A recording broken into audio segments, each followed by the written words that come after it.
for today's, I'm back kasi ngayon lang tayo ano ba to? Nag-vlog. As in, wait lang guys. As in nga.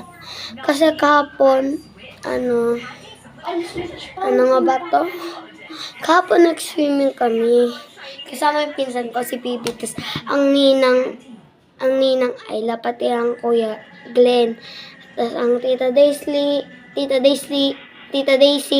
ang mama, ang tita Mimi, si kuya, ang tito Jandy. Lahat kaming Perolina, pero unti lang kami. Kasi ayaw nga namin isama yung iba. Kasi guys, so for today's, kasi nung Huwebes, yung mga update dyan, hindi kami nagkapasok.